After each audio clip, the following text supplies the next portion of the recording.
Welcome to Conversations. I'm Suresh Kochatal. Water has always been more than a resource. It is history, its civilization, and of course, its sovereignty. For over 6 decades, the Indus Water Treaty, signed by Jawaharlal Nehru and Ayub Khan, stood as one of the world's most enduring water sharing arrangements, surviving wars, political crises, and decades of mistrust between India and Pakistan. Signed in 1960, the treaty divided the waters of the mighty Indus River system between India and Pakistan, creating a framework that many believed would withstand any challenge.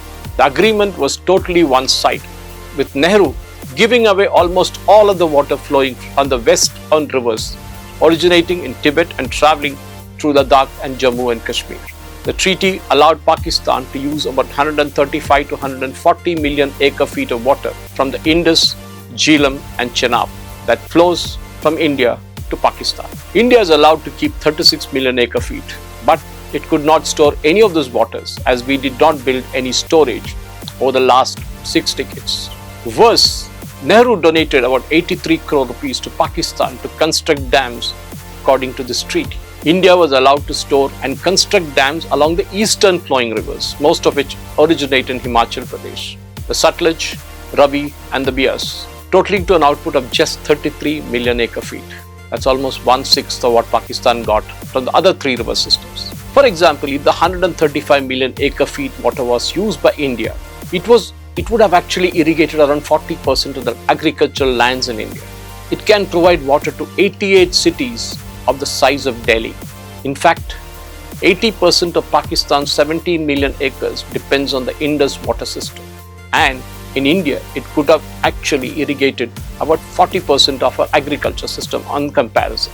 This was all good until now. Then came the turning point.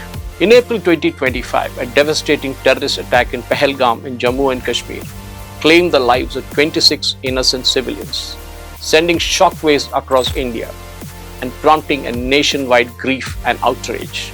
The government of India stated that the attack had cross-border links and announced a series of diplomatic and strategic measures.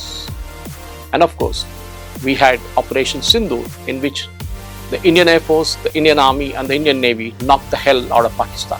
Now, another decision was taken by the Modi government. That was the decision to keep the Indus Water Treaty in abeyance until, in the government's words, Pakistan credibly and irrevocably abjures its right to support cross-border terrorism.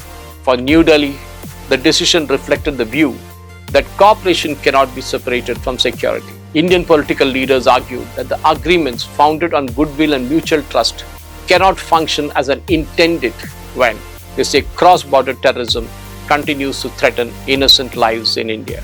The supporters of the decision describe it as a sovereign response intended to safeguard India's national interest, while signaling that peace and cooperation require an environment free from terrorism.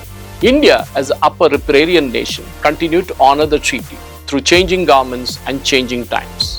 Even during periods of conflict, the flow of water continued.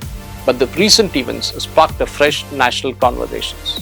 Can agreements built on mutual trust continue unchanged when security concerns become increasingly complex? For many in India, this question is no longer theoretical. Following the recent developments in bilateral relations and security, India has signaled a reassessment of its approach towards the treaty.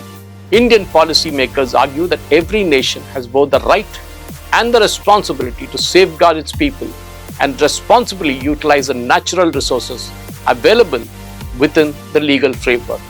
Of course, that involves improving irrigation in this case to expanding hydropower, strengthening water security for the future generations in India.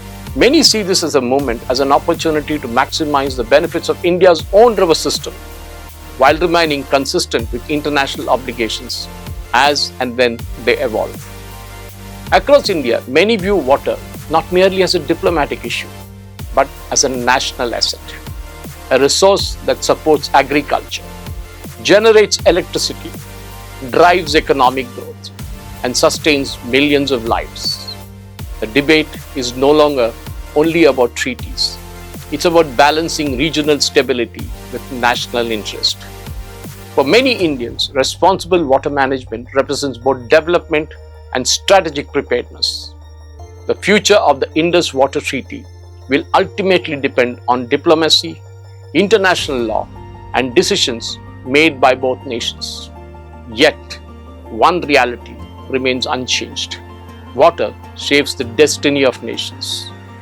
For India, the conversation entered a new chapter, one focused on security, sustainability, and the aspiration of more than 1 billion people, and the lives of the 26 innocent civilians. History remembers treaties. The future will remember how nations chose to change course when faced with an existential threat. Prime Minister Narendra Modi has shown how it can be done, and it's shaking up Pakistan to the core. Let's see how the situation develops from here. Thank you for watching. Jai Hind.